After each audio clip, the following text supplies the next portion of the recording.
Samuel Hale lay stone still beneath the quilt, his breath steady, his eyes shut tight, pretending to sleep. He felt her kneel beside the bed. He felt her small, trembling hands fold. And then, the runaway cook he'd hired 6 weeks earlier began to whisper a prayer he was never meant to hear, a prayer that split him open in the dark and named him in a way no living soul had named him in 11 years. Wherever you're watching from across America, tell me your city in the comments, hit that subscribe button, and stay with me all the way to the final word. Samuel Hale hurled the crystal tumbler against the stone hearth and watched it shatter into 1,000 worthless pieces. 40,000 acres, he said aloud to no one. 3,000 head of cattle. A house built for 12, and not one soul to ask if I've had my supper. The fire popped. The clock on the mantel ticked. Outside, a Texas wind scraped at the shutters of a mansion that had forgotten the sound of voices. Samuel sank into the leather chair his father had sat in and his father's father before him, and he pressed the heels of his hands against his eyes until he saw stars. He was 34 years old. By every paper in Wheeler County, he was the richest unmarried man within a 2-day ride, and he had never in his life felt smaller. The knock at the front door came so soft, he thought at first he had imagined it. Dutch's voice followed careful through the oak. "Boss, you awake?" "Always." "There's a woman." Samuel lifted his head. "There's a what now?" "A woman, Samuel, at the gate. Walked here, looks like. Clean shoes, so she ain't come from too far, but there's blood on her sleeve and she won't say her name." "Send her away, Dutch." "I tried." "Try harder." Dutch didn't answer. Samuel heard him shift on the porch boards. "Dutch." "She ain't got nowhere, Samuel. She's shaken. Not crying, just shaken." Samuel stood in the dark of his own parlor and thought about the 11 empty bedrooms above his head, and the long dining table where he took his meals alone, and the clock that had been ticking in a house full of nothing since the spring of 1872. "Bring her in," he said. "You sure?" "I said bring her in." Dutch opened the door and she stepped inside. She was small. That was the first thing. Small and fair, with dark hair pinned up under a bonnet that had seen better weather and a plain brown dress that had been mended at the elbow by hands that knew their business. Her eyes would not meet his. They studied the hem of his boots, the floorboards, the brass fittings of the lamp on the side table. She would not look up. "Evening, ma'am." "Evening, sir." "My foreman tells me you're looking for work." "Yes, sir." "What's your name?" She hesitated. He watched her throat move. "Lillian." "Lillian what?" "Voss, sir." "That your real name?" Her eyes flicked up for the briefest instant, and he saw in them something he recognized from the face of a mare he had once bought off a drunk in Amarillo. Not fear exactly. Fear was a loud thing. This was the quiet cousin of fear, the one that had lived in a body long enough to make itself at home.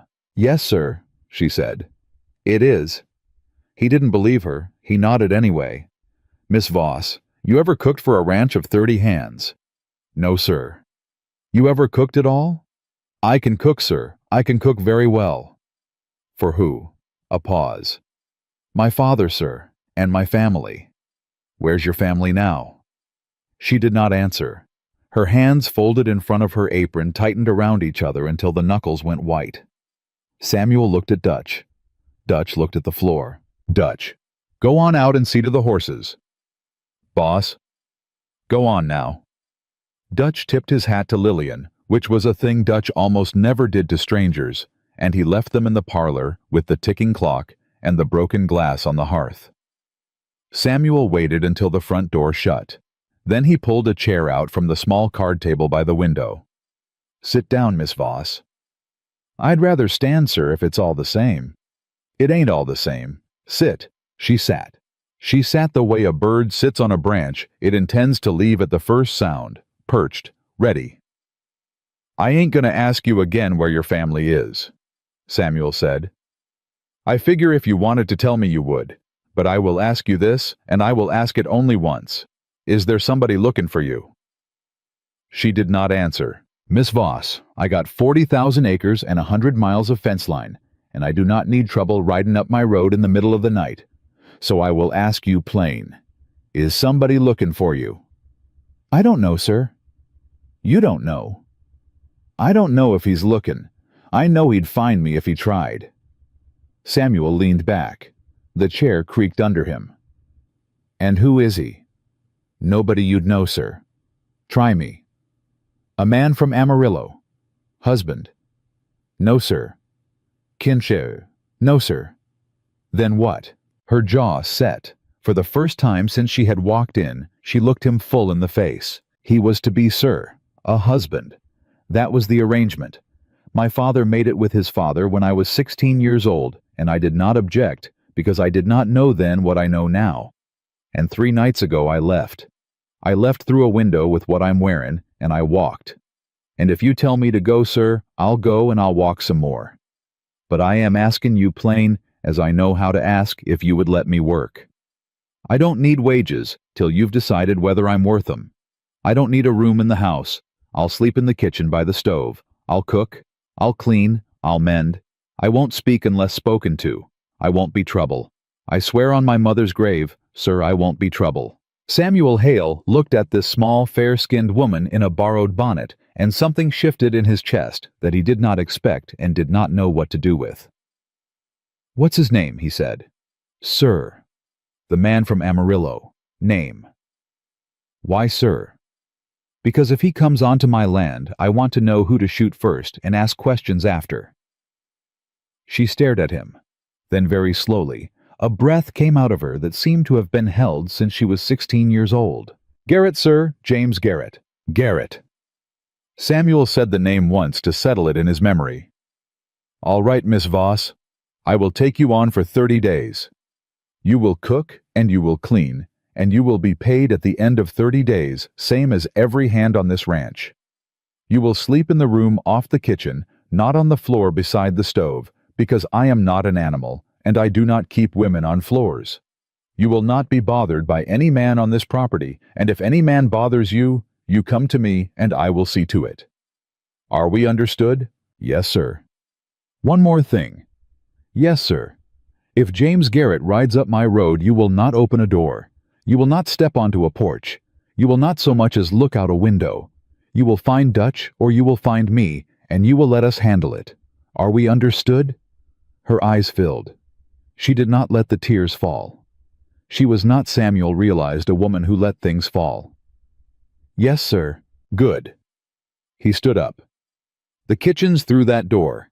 There's a room off it with a bed and a lamp and a wash basin. You'll find sheets in the linen press. There's cold ham and bread in the pantry if you're hungry, though I'd wager you've forgot what hungry feels like. He paused. There's a bolt on that door, Miss Voss. You are welcome to use it. Every night. Against me, if that's what lets you sleep. I take no offense. She stared at him a long moment. Thank you, sir. It's Samuel. Sir. My name. It's Samuel. Mr. Hale was my father, and he's been buried 11 years. You'll hear the hands call me boss. You call me Samuel. Yes. She caught herself. Samuel. Go on to bed, Miss Voss. Lillian, sir. Lillian, go on. She rose. She walked toward the kitchen door with the same quiet, measured step she had come in with, like a woman who had spent her whole life trying not to wake somebody. At the threshold, she stopped. Samuel. Ma'am. The glass. On the hearth. I'll sweep it up in the morning. Leave it.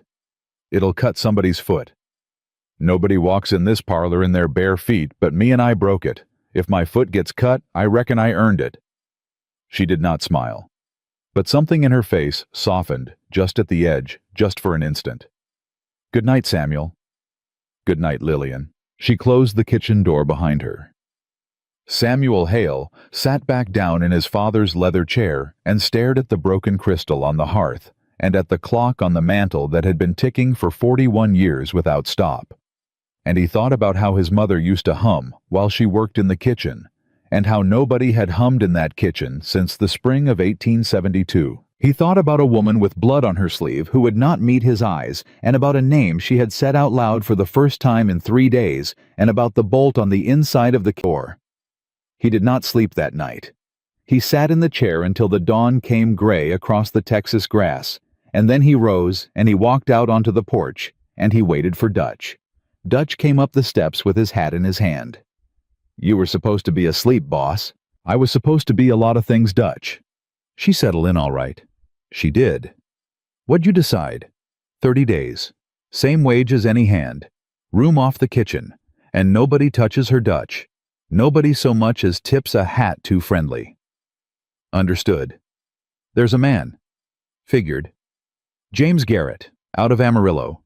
You know the name?" Dutch went still the way a man goes still when he has heard something he wishes he had not heard. "Dutch." "I know it." "Tell me."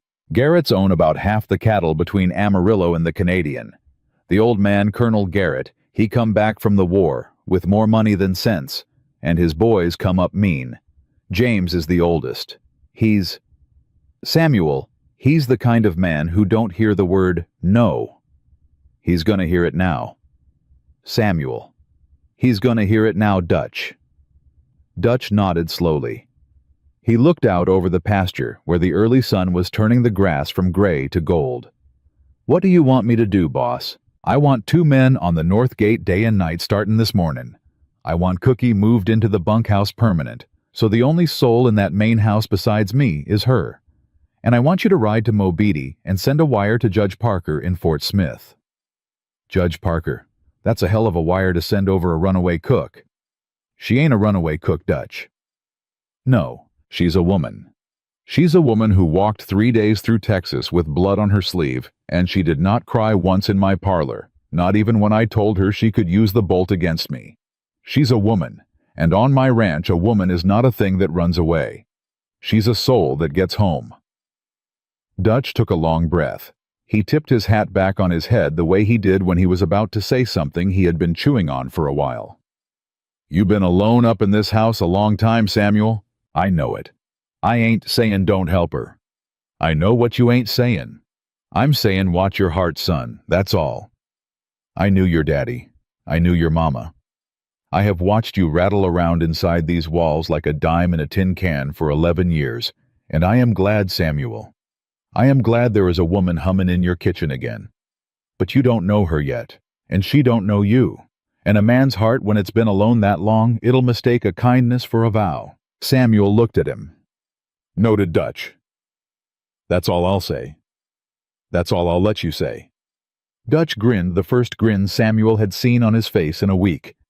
"Yes, boss." "Get the men on the gate." "Yes, boss." "And Dutch." "Boss. If James Garrett sets foot on Hale land, you do not ask him his business. You do not ask him his name. You put him back on his horse. You turn that horse around, you slap its rump. And if he comes back a second time, you come get me. And if he comes back a third, then he won't be coming back a fourth." Dutch touched his hat and went down the steps. Samuel stood on his porch and watched the sun climb out of the eastern grass, and for the first time in 11 years, he heard faint through the open window of the kitchen behind him the sound of a woman humming. It was a hymn. He knew it. His mother had hummed it on washing days. He closed his eyes and he listened, and he did not trust himself to move. By the time he walked back inside, the coffee pot was already hot on the stove, and there was a plate of biscuits under a clean cloth, and there was no sign of her except for an apron hung on a peg that had not hung anything in 11 years. "Miss Voss." Her voice came from the pantry. "In here, Samuel." "You been up long?" "Since 4, sir." "Samuel." "Samuel." He ducked his head through the pantry door. She was on a stool he did not remember owning, reaching up to the high shelf where his mother had kept the canning jars. The shelf was gray with dust. It had been gray with dust for 11 years. "What are you doing, Lillian?" "I thought I'd take stock, sir." "Samuel." "I thought I'd take stock so I'd know what to make of supper. You've got 3 kinds of flour up here, and none of 'em is fit to feed a dog. When did your last cook quit?" 11 years ago." She stopped moving on the stool. She looked down at him over her shoulder. 11 years. My mama cooked for me till the fever took her in 72. I ain't had a woman in this kitchen since. You been eatin' out of a bunkhouse pot for 11 years. I been eatin'. She climbed down off the stool. She wiped her hands on the apron. She was looking at him in a different way now, a way she had not looked at him the night before.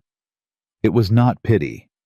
Samuel Hale could not abide pity, and he would not have tolerated it in his own kitchen. It was something else. Something closer to recognition. I'll make a list, Samuel, of what I'll need from the dry goods in Mobeetie. If you'll have your man ride in today, you'll have supper fit for a Christian by sundown tomorrow. Dutch is riding in today. Good. Miss Voss. Samuel. You eat yet? I'll eat when my work's done, sir. Your work's done when I say it is. Sit down. Samuel. Sit. She sat at the small kitchen table, where Samuel had not sat in 11 years. He took 2 biscuits from under the cloth, and he put one on a plate in front of her, and he poured her coffee from the pot she had boiled. He set the cup in front of her. He sat across from her. She did not pick up the biscuit. Lillian? I am not used to being fed, sir. I am used to doing the feedin'. You're on my ranch now, and on my ranch a body eats breakfast before she takes stock of the pantry. Eat. She picked up the biscuit. She took a small bite. She chewed it slowly, as if she had forgotten what food tasted like, or as if she was afraid that if she ate it too fast, it might be taken away. Samuel looked down at his own plate, so he would not have to watch her. These are better than mine, he said. You made these. I made what's under the cloth. You warmed 'em. No, sir, I threw yours out. These are mine. I started 'em at 4. He laughed. It came out of him before he knew it was coming. A short, rough sound that he had not made in a long time. He heard it as if from a great distance, and it sounded to his own ear like a man who was not quite dead yet. Lillian Voss did not laugh. But she looked at him across the kitchen table, and for just a moment she looked at him. Not at his boots, not at the floor, at him. Then she looked down. I'll get to the stock list, Samuel. Go on. She rose. She took her plate with her. At the pantry door she stopped. Samuel, ma'am, if a rider comes up the road today, from the east, on a black horse with a white blaze, will you tell me? I'll tell you. Thank you. Lillian. Samuel. Ain't no rider gonna come up that road today. And if he does, he will not leave on his own horse, and he will not leave on his own feet, and he will not set eyes on this house, because he will not get past the gate. You hear me? She stood very still in the pantry doorway. Her back was to him. He saw her shoulders rise and fall once. I hear you, Samuel.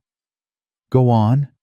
She went on. Samuel sat at his mother's kitchen table, and he looked at the empty chair across from him, and he thought about a woman who had not eaten in 3 days, and about a man named James Garrett, who did not hear the word no, and about the long, quiet ticking of the clock in the parlor that had been keeping time for him and nobody else for 11 years. He stood. He buckled on his gun belt. He walked out to the porch to wait for Dutch, and somewhere behind him, through the open pantry door, he heard a woman humming a hymn his mother had hummed, and he did not trust himself to turn around and listen. Dutch rode out of Mobeetie with a saddlebag full of dry goods and a letter folded twice inside his vest pocket, and he did not push his horse, because the thing he had to tell Samuel Hale was not a thing a man hurried toward. He rode up the north road a little past 2 in the afternoon. Lillian was on the porch beating the dust out of a rug that had not been beaten in 11 years. She heard the hoofbeats before she saw him, and her body went still in a way that Dutch from 100 yards off could read like a weather sign. It's only me, ma'am. She did not answer.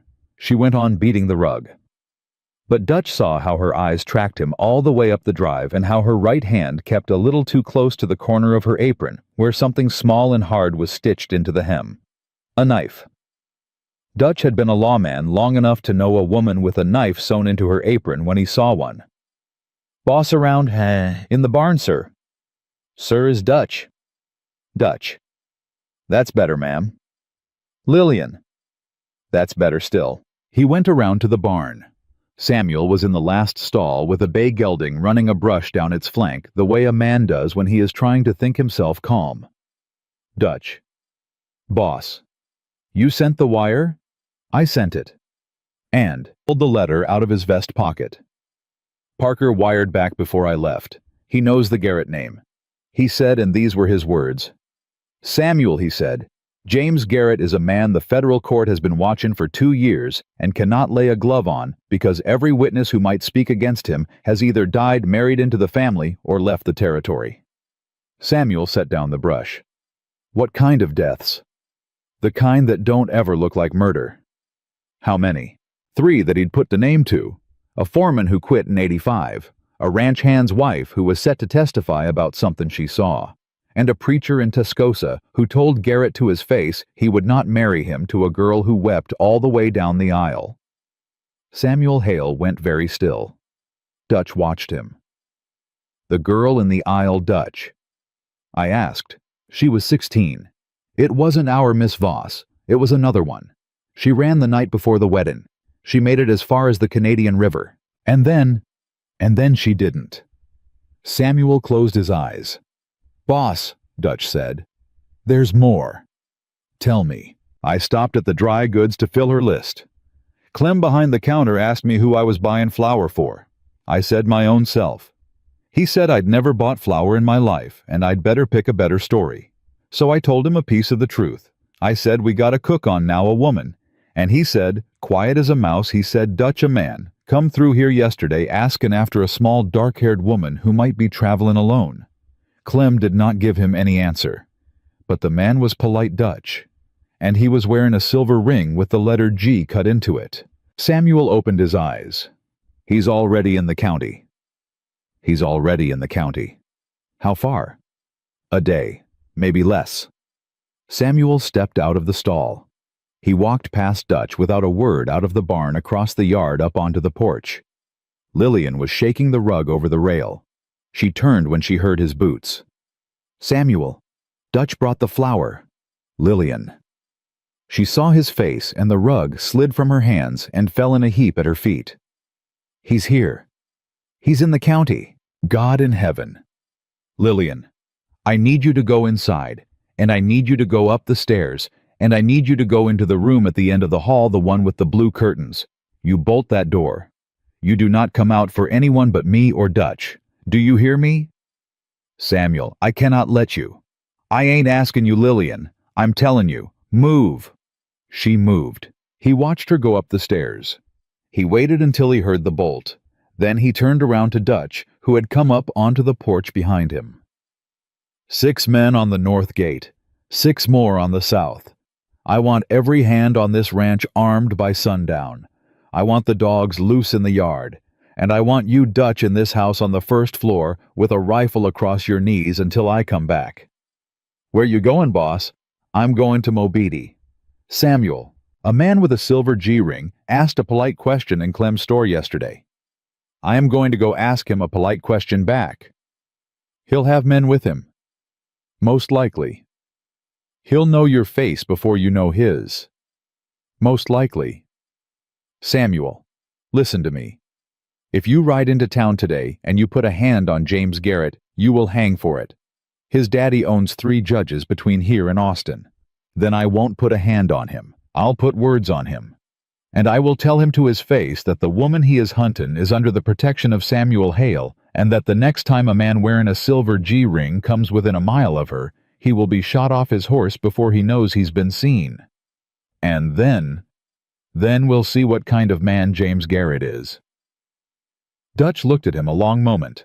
Then he nodded once. I'll saddle Remington. No, I'll ride the gray mare. She don't spook. And Dutch. Boss, if I am not back by sundown tomorrow, you put Lillian in the root cellar, and you burn the main house to the ground, and you take her to my sister in San Antonio. You do not wait. You do not send a rider first. You do it. Dutch's jaw worked. Boss, that's your daddy's house. It's a house, Dutch. She's a woman. You know which one I'd choose. Yes, boss. Samuel went upstairs. He knocked on the blue door. Lillian, it's me. The bolt slid. She opened the door a crack. Her face was white. "You are not going to Amarillo." "I ain't going to Amarillo. I'm going to Mobidi." "He's in Mobidi." "One of his men is. Maybe him." "Samuel. Samuel, listen to me. You do not know him. You think you know men like him because you've read about them in the paper, but you have never met a man who does not hear the word, 'No, Samuel,' and I have lived with one for 6 years, and I am telling you, Lillian, I am telling you, do not go. Send Dutch. Send a wire. Send anybody but yourself, because the moment he sees your face and he knows your name, he will not rest until he has taken something from you, and I have nothing left to lose but you. Samuel, do you hear me? I have nothing left to lose but you." The words came out of her so fast that she did not seem to have heard them herself until they were in the air between them. She went still. Her hand came up to her mouth. Samuel stood in the hallway and did not move. "Lillian. I did not mean... Lillian. I did not mean to say that, sir. I do not have a right to say that." "You have every right." "Samuel. Bolt the door." "Samuel, please." "Bolt the door, Lillian. I will be back by tomorrow sundown. I am not a man men take things from. I am a man who takes things back. Bolt the door." She bolted the door. He stood on the other side of it for 3 breaths. Then he went down the stairs and he buckled on the second pistol he had not worn in 4 years, and he rode the gray mare out the north gate at a hard trot. Lillian sat on the floor of the blue room with her back against the door, and she held the small knife sewn into her apron hem, and she did not weep. She had not wept in 3 years. She had forgotten how.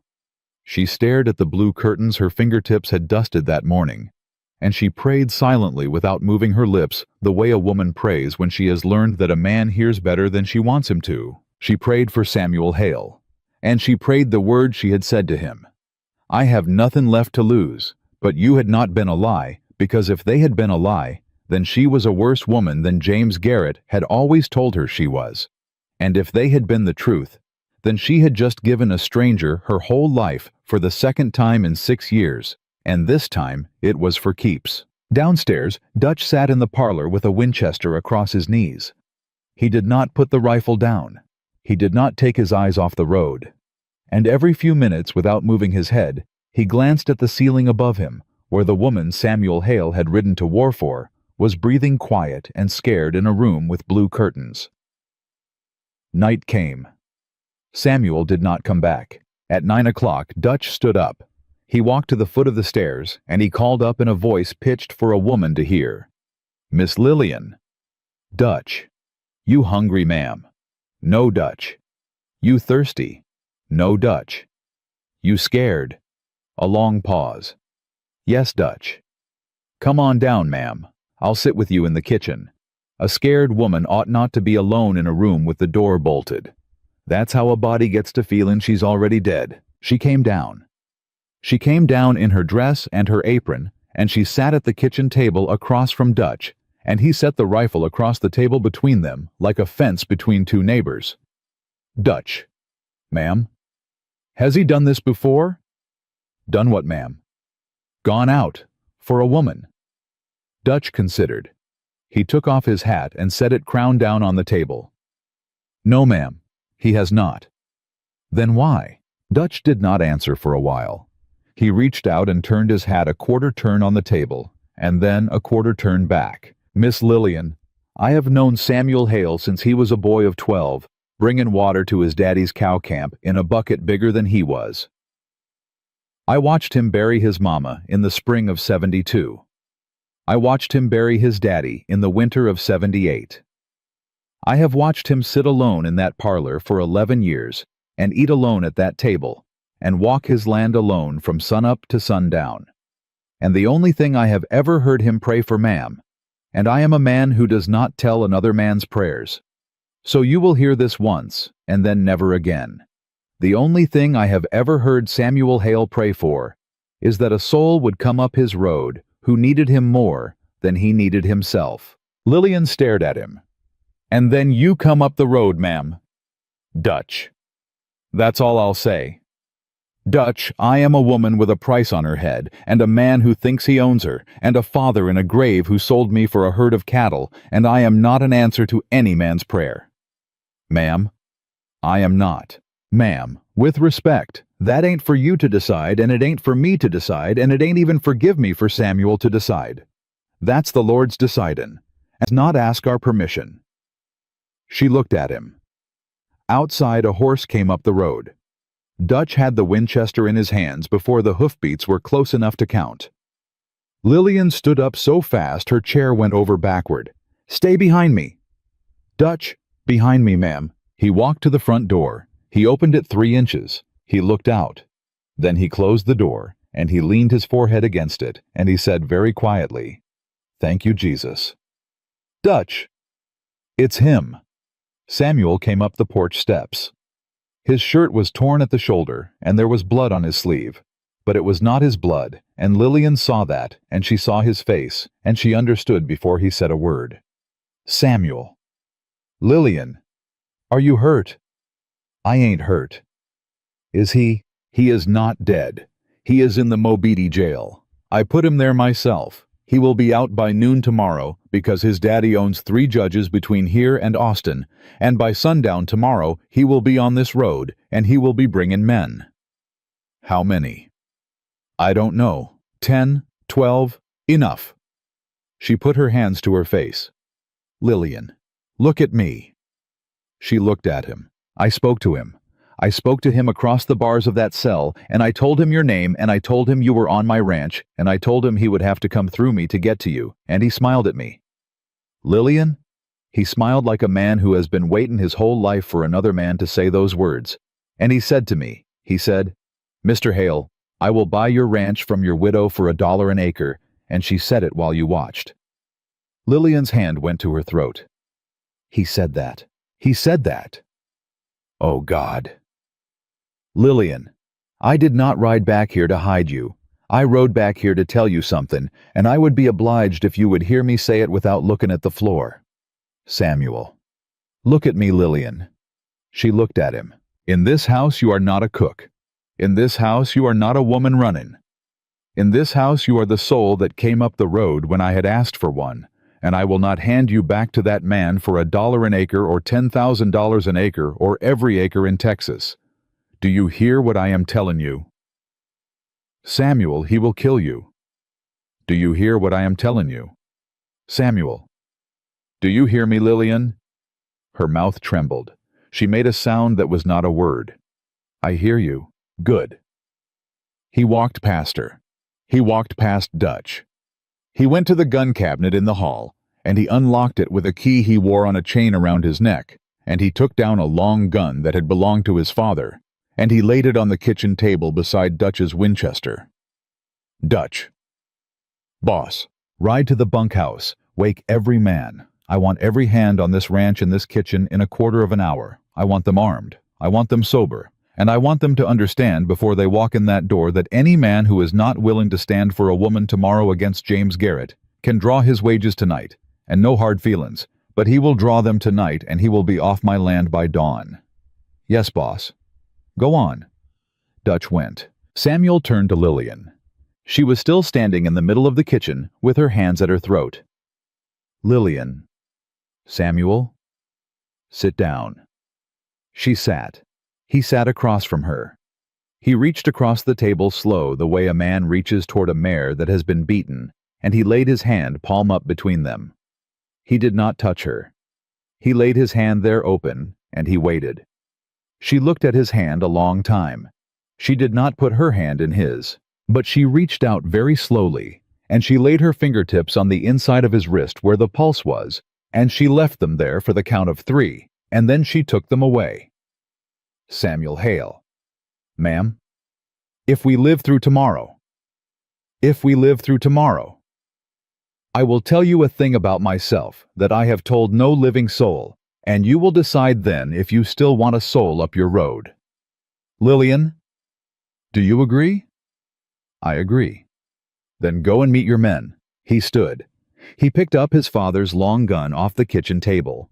At the door to the hall, he stopped, and he did not turn around, and he said in a voice that was not quite steady, "Lillian Voss, the thing you said to me at the Blue Door, about having nothing left to lose but me. Samuel, was that the truth?" She sat at the kitchen table with her fingertips still warm from the pulse in his wrist, and she closed her eyes, and she said the only word she had left in her.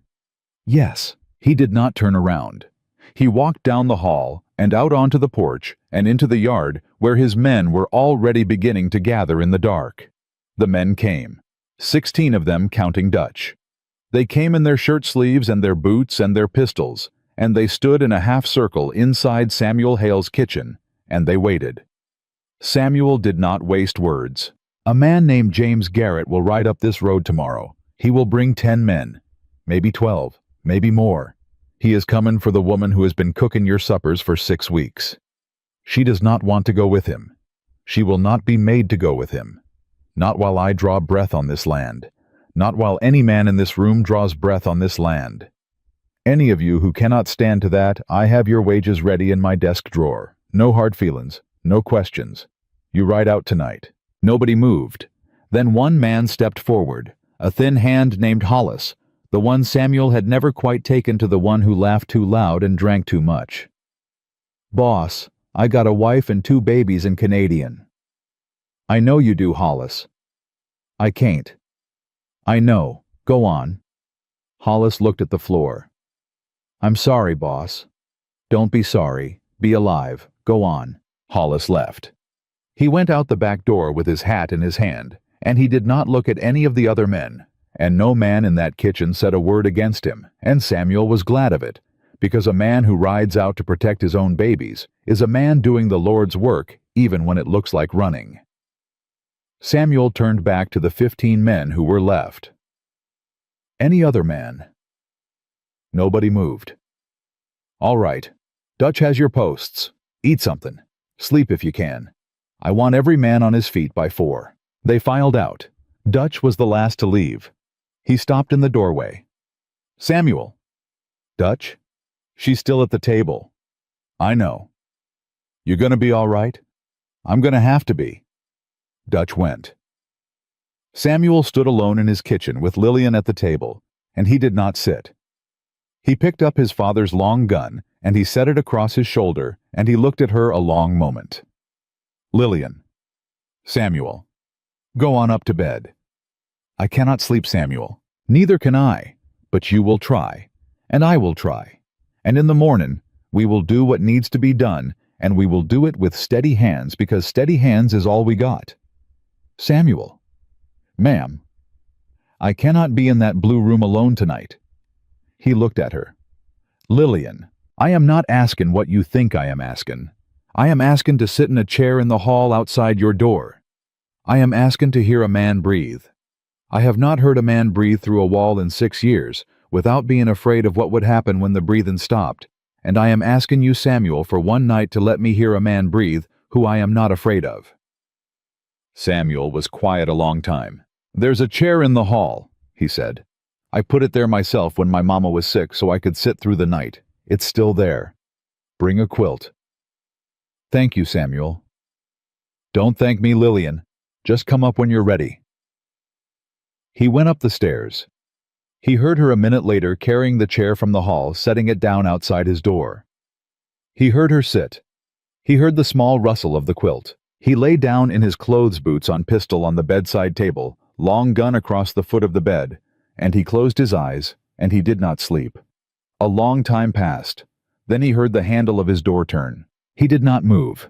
He kept his breathing slow. He kept his eyes closed. He heard her come into the room in her stocking feet, soft as a cat on a rug. And he heard her stop at the foot of the bed, and he heard her breath catch, once the way a woman's breath catches, when she is about to do a thing she has thought about doing, and has not until this moment been brave enough to do. She knelt. She knelt at the side of his bed in the dark. He felt her. Not her hand. Her nearness.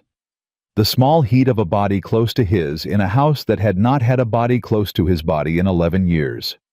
Then her hands folded on the edge of the quilt. He felt the pressure of her folded hands through the blanket against his ribs. And then so quiet he had to strain to catch it, she began to speak. "Lord." A long breath. "Lord, I do not know if you are listening to me.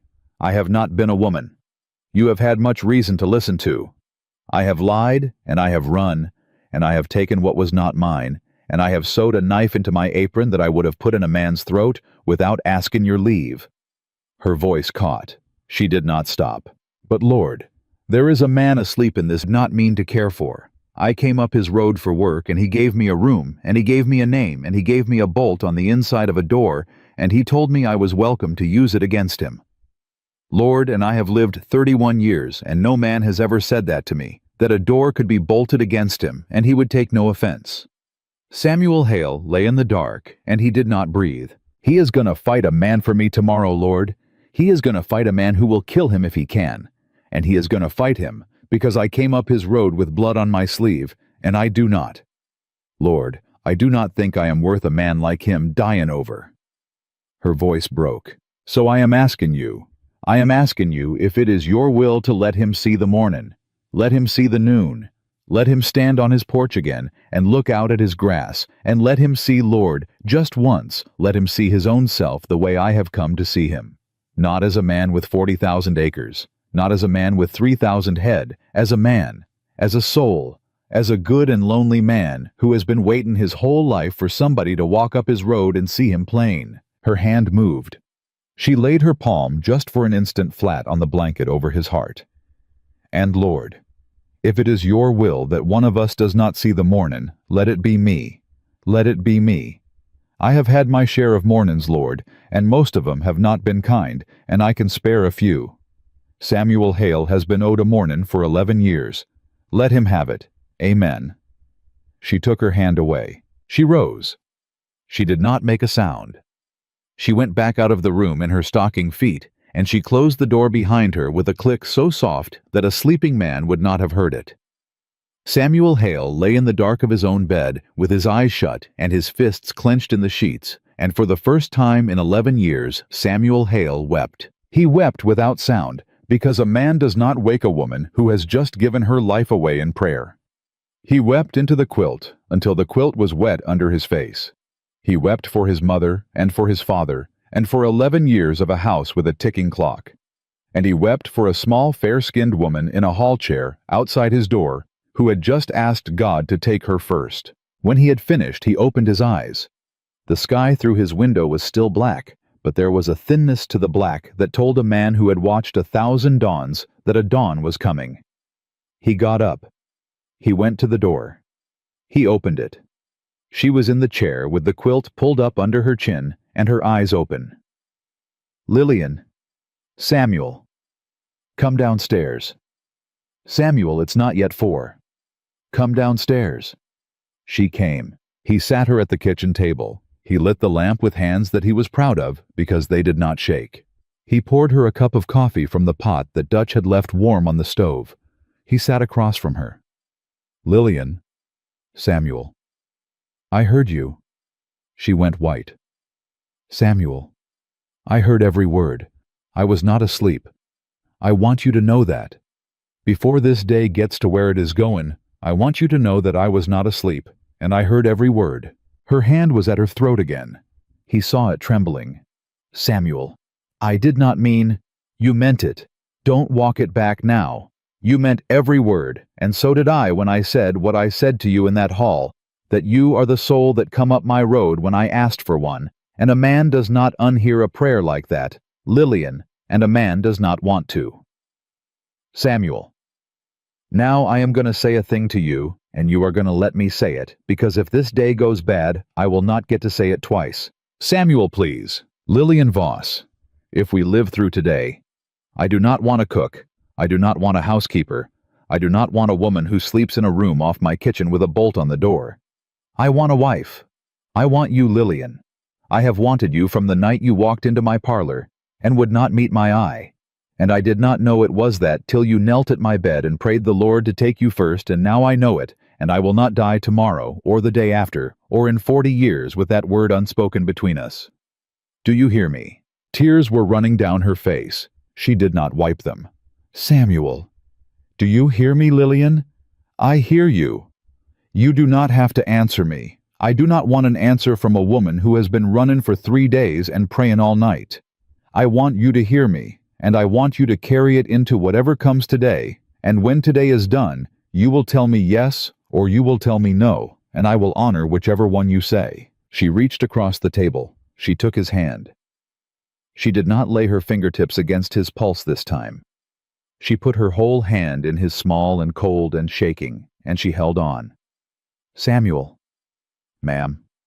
"There is a thing I have to tell you." "Tell me." "I did not just run from him, Samuel."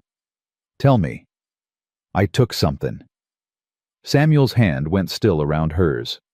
"What did you take?" "A book, a ledger book, from his daddy's office in Amarillo. I took it the night I ran." "A ledger book. I kept his father's books, Samuel, for 2 years, from the time I was engaged to him. Old Colonel Garrett could not read numbers the way he used to, and James did not trust a man to see his father's accounts, but he trusted a girl who could not run.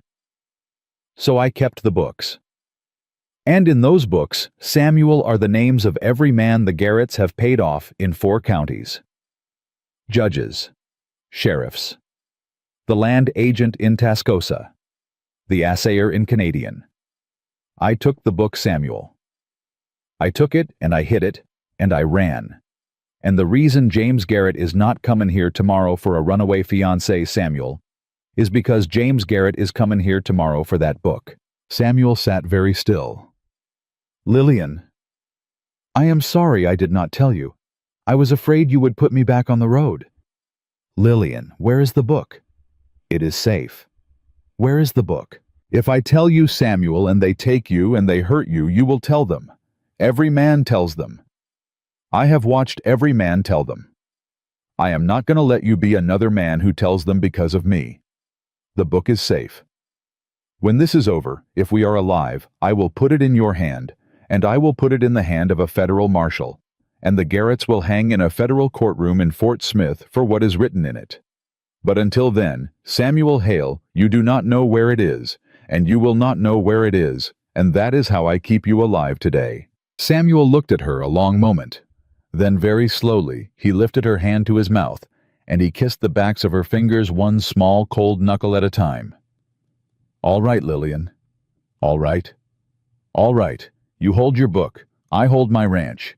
We stand at the gate together at noon, and we see what James Garrett brought with him." "Samuel?" "Ma'am?" "He did not bring guns."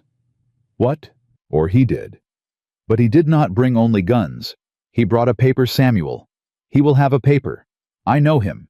He will have a piece of paper signed by a judge his daddy bought, and that paper will say that I am a thief who stole from his father's house, and that paper will say that any man who shelters me is an accessory to theft, and that paper will make it legal for him to ride onto your land with a sheriff at his side, and take me, Samuel, and take me lawful, and there will not be a thing you can do about it without hanging for it."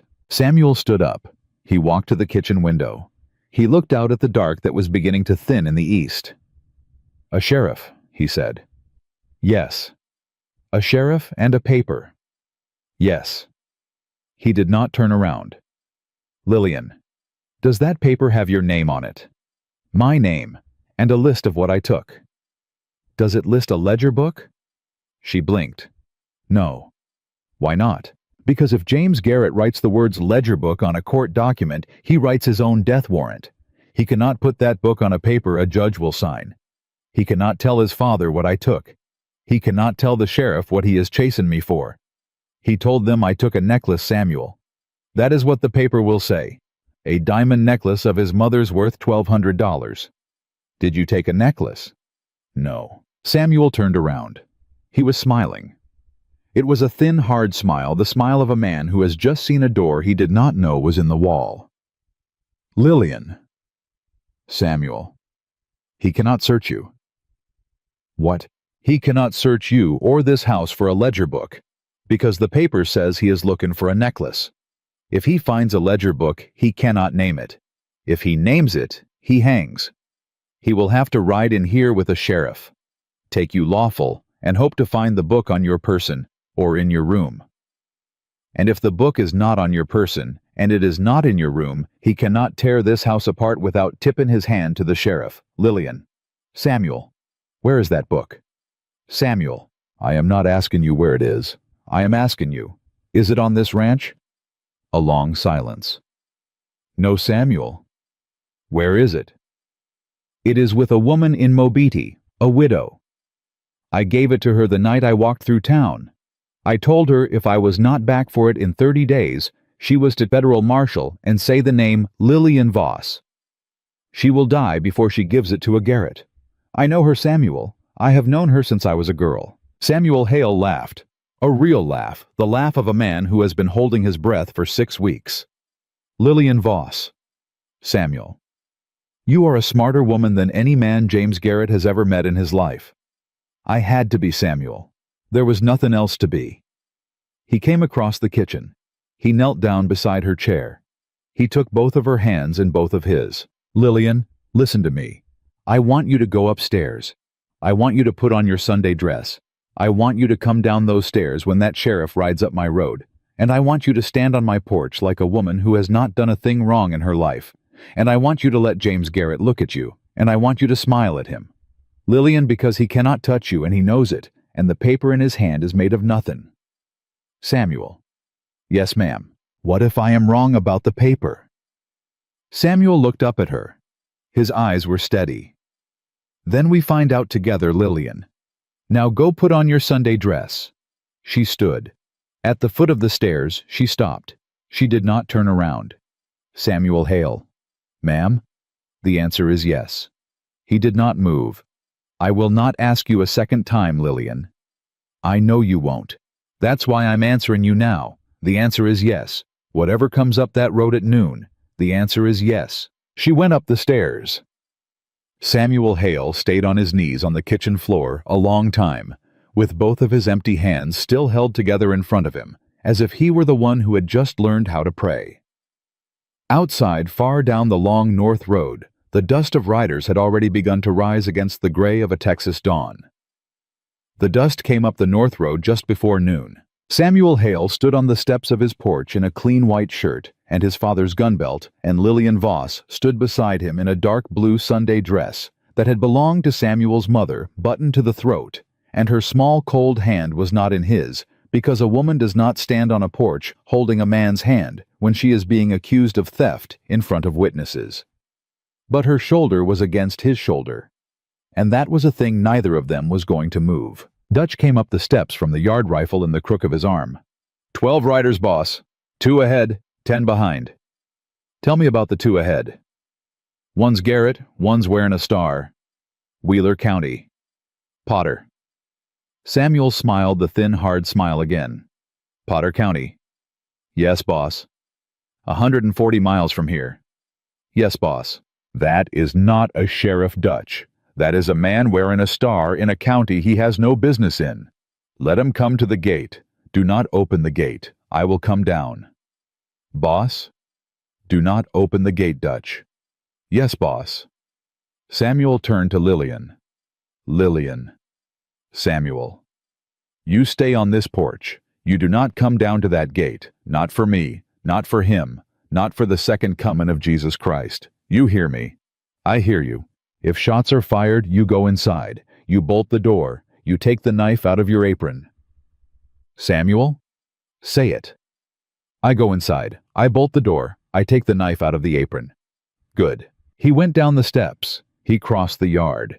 Behind him on the porch, Lillian stood with her hands folded against her skirt, and her chin lifted, in a way it had not been lifted in 6 years, because Samuel Hale had told her she was welcome on his porch, like a woman who had done no wrong in her life, and she had decided that she was going to stand there like one. At the gate, James Garrett drew up his horse. He was a good-looking man. Samuel had not expected that. He was tall and fair and dressed like a gentleman, and the silver G ring on his finger caught the light. The man beside him wore a Potter County star and had a face like a dog that had been kicked too often to bark at strangers. Mr. Hale? Mr. Garrett? I believe you have something that belongs to me. I got a lot of things, Mr. Garrett. You'll have to be more specific. A woman. I got a cook. Her name is Lillian Voss. Her name's her own, and she ain't a thing that belongs to anybody." Garrett smiled. It was the same smile Samuel had seen across the bars of the Mobeetie jail. "Mr. Hale, this is Sheriff Coe of Potter County. He has a warrant sworn out in Amarillo for the arrest of Miss Voss on a charge of grand larceny. The stolen property is a diamond necklace belonging to my mother, valued at $1,200. Sheriff Coe is here to execute that warrant. You will stand aside and open that gate." Sheriff Coe. Hale. "You got a warrant?" "I do." "From who?" "Judge Lorne of Potter County." "Potter County, 140 miles west. The warrant is lawful." "In Potter County?" Coe's face did not move. "Hale. Sheriff, you and I both know a Potter County warrant is paper in Wheeler County. You want to serve that warrant on my property, you ride into Mobeetie and you hand it to Sheriff Pickett, and Sheriff Pickett rides out here with you. Until then, that warrant is a letter from a stranger, and I do not open my gate to strangers." Garrett's jaw tightened. Samuel watched it tighten. He had been waiting for that. "Mr. Hale, I can ride to Mobeetie and fetch Sheriff Pickett. I can be back here by sundown." "Then ride, Mr. Garrett. Ride." "In the meantime, you are harboring a fugitive." "In the meantime, I am feeding a cook." "Open the gate, Hale." "No." The 10 men behind Garrett shifted in their saddles. Samuel heard the small sound of 10 hands on 10 pistol grips. Dutch heard it too. Dutch did not move. Then from far down the north road, a second dust came up. A single rider. Samuel did not turn his head. He did not have to. He saw Garrett's eyes go past his shoulder, and he saw Garrett's eyes register the rider, and he saw something in Garrett's eyes that Samuel had been waiting to see all morning. He saw Garrett afraid. The rider came up the road at a long, easy trot. He was a big man on a big bay horse. He wore a gray coat and a flat-brimmed hat and a badge on his chest that caught the sun the way Garrett's silver ring did not. He drew up beside Sheriff Coe. He did not look at Coe. "Mr. Hale." "Yes, sir." "Deputy United States Marshal Elias Tate, out of Fort Smith. Judge Parker's compliments." Samuel nodded once. "Marshal." "Mr. Garrett." Garrett's face had gone the color of old milk. "Marshal Tate." "James, we've met." "We have. Twice as I recall. Once in Tascosa in '83, and once in Amarillo 2 years back. Both times on matters relating to your daddy's business. Marshal, this here is a county matter." "It is not a county matter, James. Not anymore. Judge Parker wired me 6 days ago on information received from Mr. Hale here. I have been riding since. I am federal. Sheriff Coe, that warrant of yours is superseded. Fold it up and put it away. I will be taking over this matter." Coe did not move. "Sheriff Coe, fold it up." Coe folded it up. "Now, Mr. Garrett." "Marshal." "I got a federal warrant for you too." Garrett's hand drifted toward his coat. "Do not," Tate said. "Do not, James. There are 10 men behind you and 1 of me, but I am federal, and every man behind you knows what happens to a man who draws on a federal marshal. Your daddy has lawyered you out of a lot of things. He will not lawyer you out of that one." The 10 men behind Garrett did not move. "What is the charge, Marshal?" "Mail fraud, land fraud, conspiracy, witness tampering, 3 counts of suspicion of murder, and I am asking nicely, James, for you to get down off that horse." Garrett did not get down off the horse. He looked at Samuel. "Mr. Hale." "Mr. Garrett." "You did this?" "I did." "You do not know what you have done." "I know exactly what I have done." "She is not what you think she is." "I know what she is. She is a thief. She is a woman. Hale, she was mine. She was never yours. You just didn't let her say so." And then the thing Samuel Hale had been watching for from the moment Garrett drew up at the gate happened. Garrett's hand went to his coat. Dutch fired first. He fired once from the porch rail, and he hit Garrett's right hand at the wrist, and Garrett's pistol came out of his coat and fell into the dirt without ever clearing the cloth. Garrett screamed. He made a sound Samuel had not thought a man like that could make a high, thin animal sound, and he pulled his horse sideways, and he would have spurred it into the gate had Marshal Tate not reached across calm as a schoolteacher and caught the bridle. "Easy, James. You shot me. He shot me. He shot your hand. James, and your hand had a gun in it, and a man on a porch defending a woman does not need my permission to shoot a hand with a gun in it. Easy." From the grass to the west of the gate, a rifle cracked. The bullet went past Samuel's ear. He felt it go. He felt the small hot wind of it jaw. Dutch went down. He went down without a sound, the way a big man goes down when he has been hit dead center in the back. He folded at the knees, and he sat down hard on the porch boards, and then he lay down slow, and the rifle he had been holding slid out of his hands and across the porch. Samuel turned. "Dutch." "Boss?" "Dutch, no, no, no." "Boss, it come from the grass. West side. Got a man in the grass, boss." On the porch, Lillian had not moved. She was staring west at the grass, the way a woman stares at a thing she has known was coming her whole life. "Samuel," she said. "It's Hollis." Samuel Hale turned his head toward the grass. "Hollis. The man who left last night," Lillian said. "Samuel. He did not go home to his babies." Samuel stood up off Dutch. He walked to the porch rail. He picked up Dutch's rifle. He looked west into the grass and he waited. A head came up. Hollis. Samuel Hale had been a ranch boss for 11 years, and before that he had been a cowhand for 6. And before that he had been a boy who shot rabbits for his mother's stew pot. And Samuel Hale put one bullet through the tall grass at a range of 200 yards, and he did not miss. The grass went still. Samuel lowered the rifle. He turned around. He knelt down beside Dutch. Dutch was still breathing, but there was a red spreading under him that Samuel had seen before on other men, and he did not need a doctor to tell him what it meant. "Dutch." "Boss, tell me you got him." "I got him, Dutch." "In the grass." "In the grass. You were right. West side." "Good." "Dutch, stay with me. You stay with me. Lillian, get a cloth. Get a cloth, Lillian, now." "Boss." "Dutch."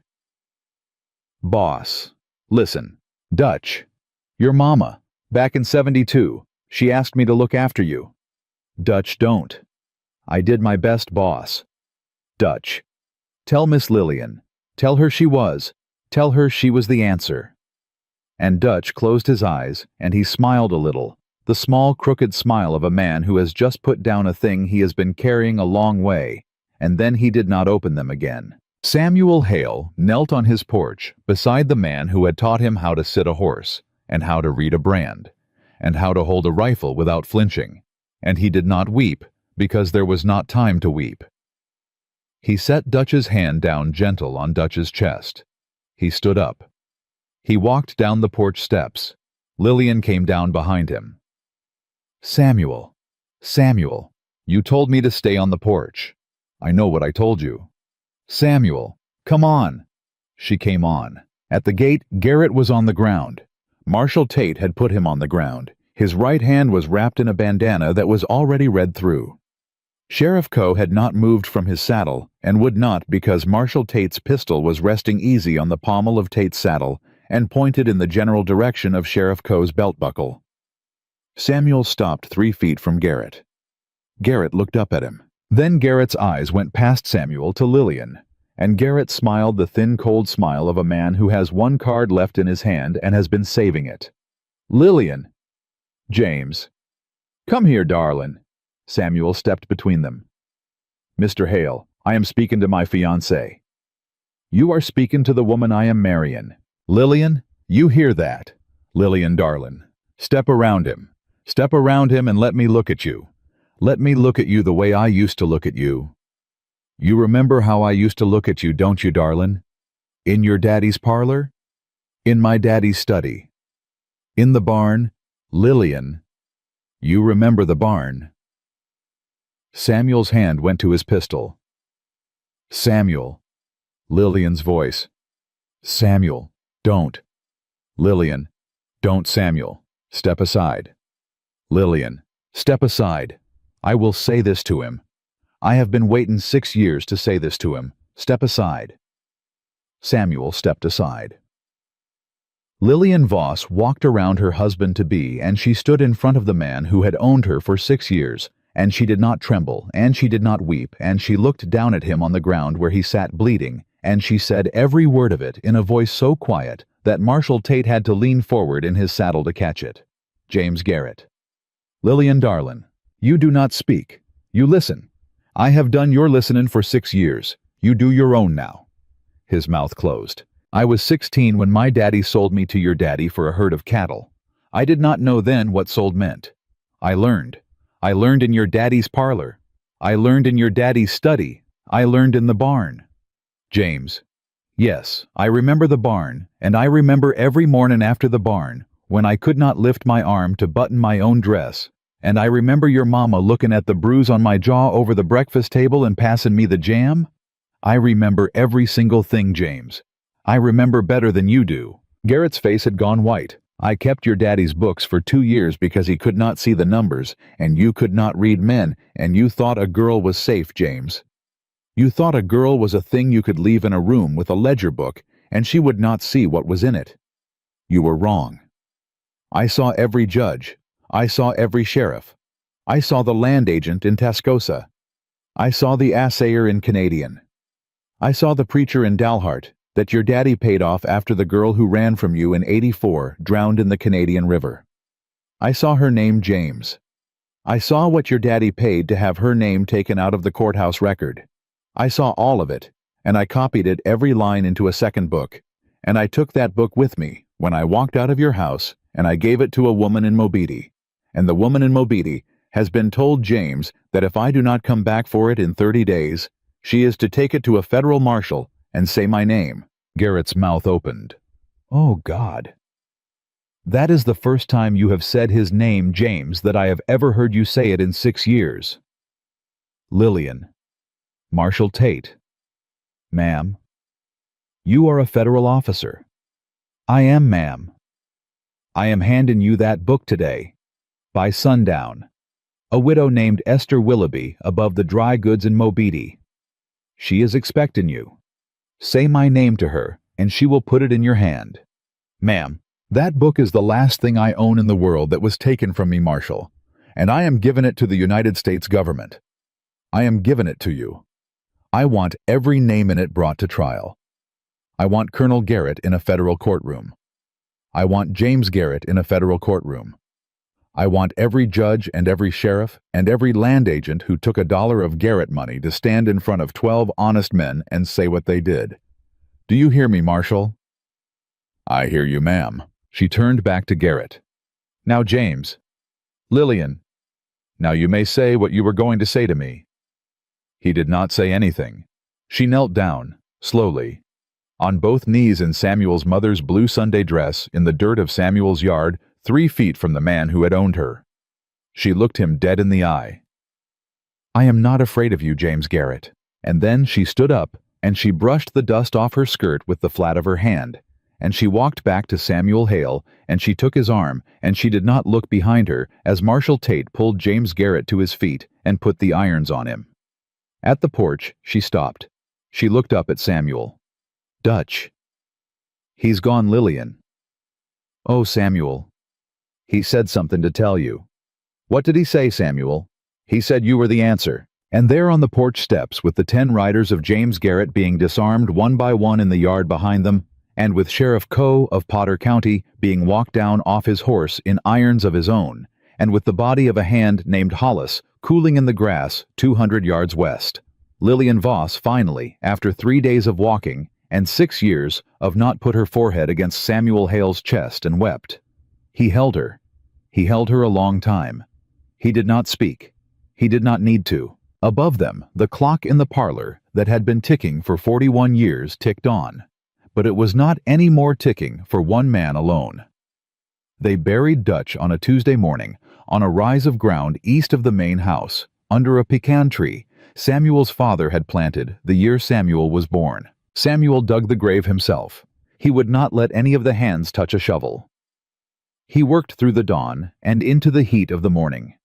And when Lillian came out with coffee, he did not stop. And when she said his name, he only shook his head, because a man does not stop digging a grave for the man who taught him how to be a man. And she understood, and she set the coffee on the ground and she went back inside.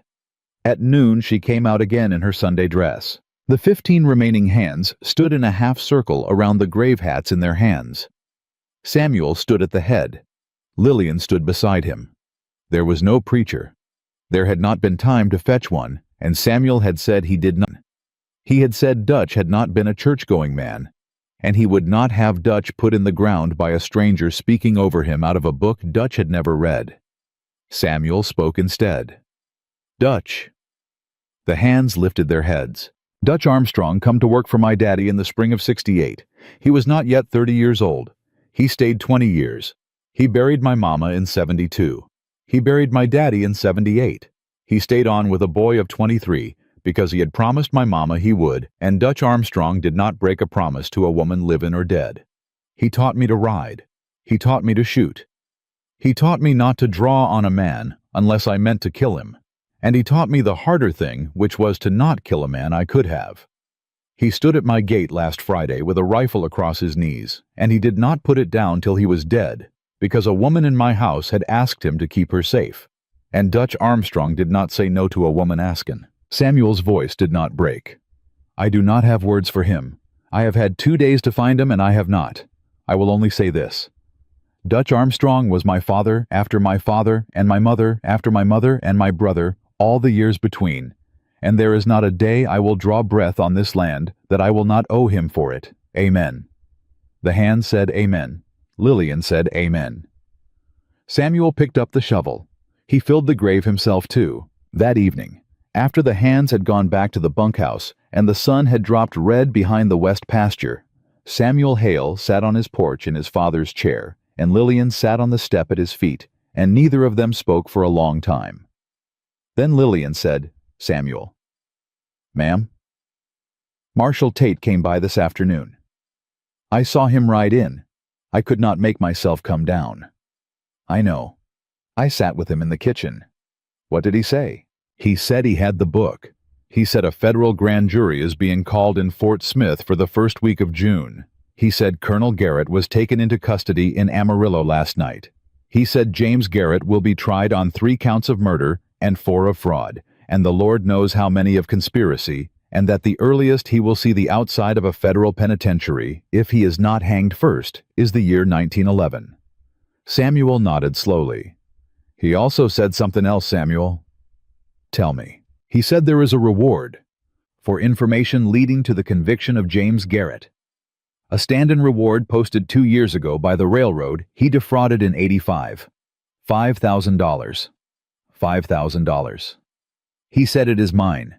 He said no federal officer will contest it. He said the book is the information, and I am the one who brought it." Lillian. "Samuel, that is more money than some men see in a lifetime." "I know it." "What will you do with it?" She turned around on the step. She looked up at him. "I will put it in a bank in Mobeetie. In my own name. Lillian Voss." Lillian. "Not Lillian Hale. Not yet. Maybe not ever. Lillian Voss. I have never had a dollar in a bank in my own name, Samuel. My daddy had my wages till I was 16. James Garrett had 'em after that. I have been a woman on this earth for 31 years, and I have never held a dollar that was mine. I am going to hold 5,000 of them. And then Samuel Hale, and then I am going to decide what I do next." Samuel did not answer for a moment. Then he said, "All right, Lillian. All right. All right, your money, your name, your bank, you're decidin'." She looked at him a long time. "Samuel." "Ma'am, the night before all this, in your kitchen, when you asked me to marry you." "I remember." "I said yes." "I remember that too." "I meant it. I mean it now. But I am going to ask you, Samuel, for a thing I did not know how to ask you for that night, and you are going to tell me yes or no, and I will honor whichever one you say. Ask me. I want a year. A year. A year, Samuel.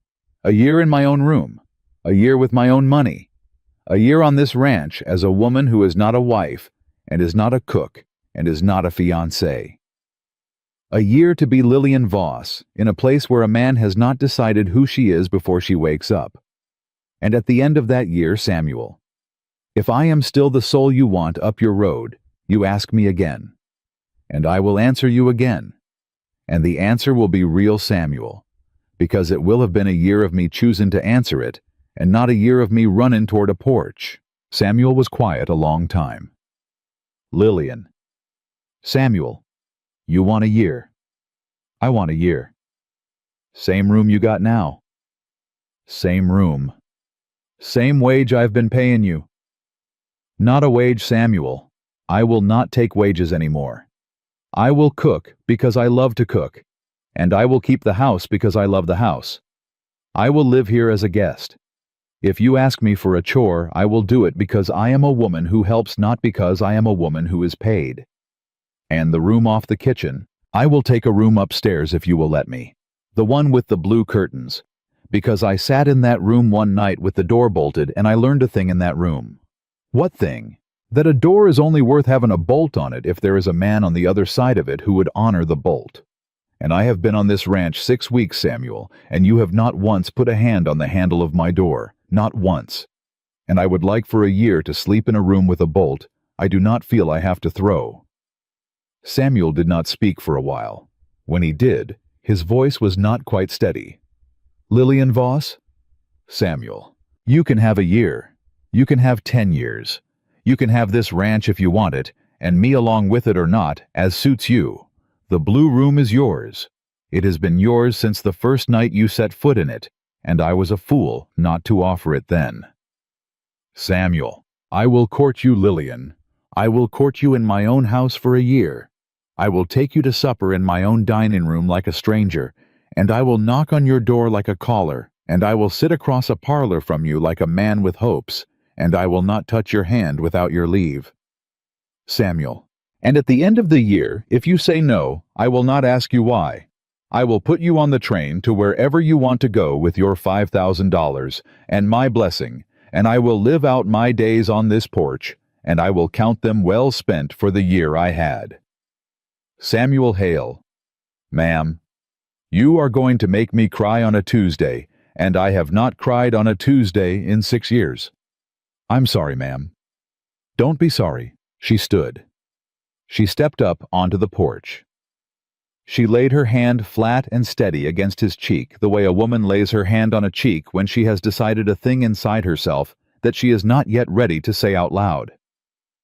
Then she went into the house, and he heard her go up the stairs, and he heard her open the door of the blue room, and he heard her close it, and he heard a moment later the small clean sound of a bolt not being thrown. Samuel Hale sat on his porch in his father's chair, and for the first time in 11 years, he did not feel alone in his own house. The year went by. She kept her word. He kept his. She took the blue room upstairs, and she put her $5,000 in a bank in Mobiti in the name of Lillian Voss, and she went into town once a month to see it entered in the book, and she came home every time and told Samuel the balance over supper, because she had promised herself that she would say the number out loud to a man every month for as long as she lived to remind herself it was hers. She cooked. She did not take a wage. She read Samuel's mother's old cookbook cover to cover, and she taught herself to make pies his mother had made, and the first pie she set on the table in front of him, a peach pie from his mother's receipt. Samuel Hale ate one bite and put his fork down and could not eat for a long minute, and Lillian did not say a word. She only refilled his coffee and waited for him to find his way back. In February, Marshal Tate came and took her to Fort Smith. She stood in a federal courtroom for 4 days. She said every name in the ledger book in a voice steady enough that the clerk did not ask her to repeat a word. Colonel Garrett was sentenced to 30 years. James Garrett was sentenced to hang. He was hanged on the 11th of March, 1892, in the yard of the federal courthouse in Fort Smith. And Lillian Voss did not go and watch it, because she had decided that the day James Garrett died would not be a day that she spent looking at him. She came home on their train. Samuel met her at the Mobiti station. He did not embrace her. He tipped his hat. He took her bag. In the buggy on the ride home, she said, "Samuel." "Ma'am?" He is dead. I know it. I did not go. I know that too. I thought I would feel different. How do you feel? She considered. Tired, Samuel. I feel tired. And I feel like a woman who has done a thing she had to do and does not have to do it again. That's a good feeling, Lillian. Is it? It's the feeling a body gets when she has finished a job. I've been watching men finish jobs my whole life. It looks just like that. She smiled a little for the first time in 4. Samuel Hale.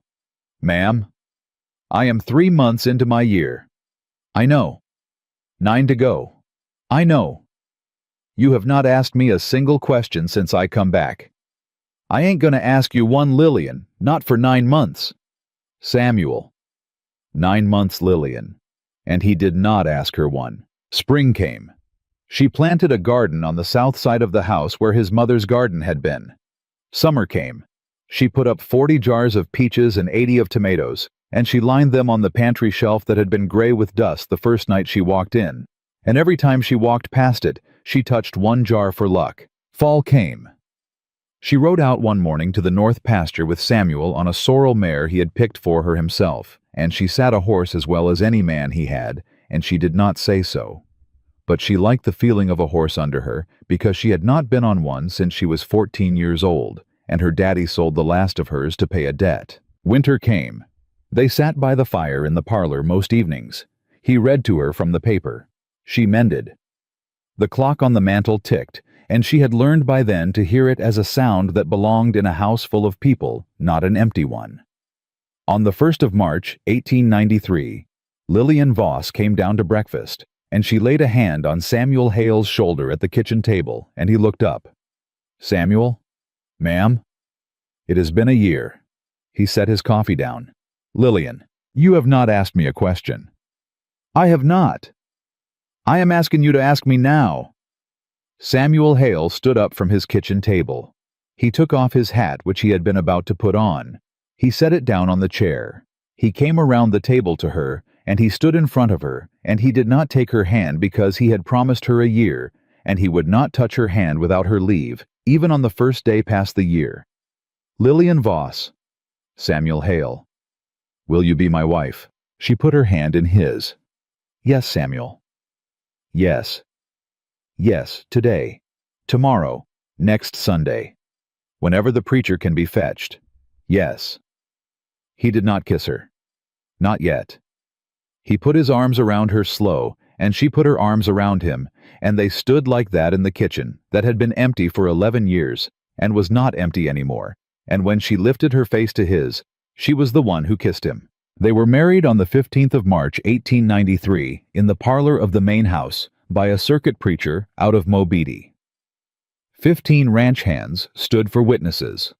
The widow Esther Willoughby came out from town and cried through the whole ceremony. Marshal Elias Tate rode in from Fort Smith and gave the bride away because she had asked him to, and because he had said it would be the honor of his career. Lillian wore the blue Sunday dress that had belonged to Samuel's mother. She kept the name Voss on the bank book in Mobeetie, and she added the name Hale on the deed of the ranch, because Samuel signed half of it over to her on the morning of the wedding, and she did not refuse it, because she had learned in a year that a gift from a man who does not expect a thing back is not the same as a price paid by a man who expects everything. They had a daughter in the winter of 1894. They named her Ruth after Samuel's mother. They had a son in the spring of 1896. They named him Dutch. Samuel Hale lived to be 81 years old, and he died in his own bed in the summer of 1939, with his wife of 46 years holding his hand, and his last words, which she would tell their grandchildren 100 times before her own death in 1948, were these. Lillian, I heard every word. Wealth is not measured in 40,000 acres, and it is not measured in 3,000 head of cattle, and it is not measured in a mansion with 11 empty bedrooms. Wealth is measured in the sound of a woman humming in a kitchen that had forgotten the sound of humming. Wealth is measured in a prayer whispered in the dark by a soul who believed she was not being heard. Wealth is measured in a bolt that does not need to be thrown, and a year that does not need to be shortened, and a hand that is given not taken. Samuel Hale had been the richest man in Wheeler County the night he threw a crystal tumbler against a stone hearth. He did not know it then. He knew it the night a runaway cook knelt beside his bed in the dark and prayed a prayer she thought he did not hear. He heard every word, and he spent the rest of his life answering it.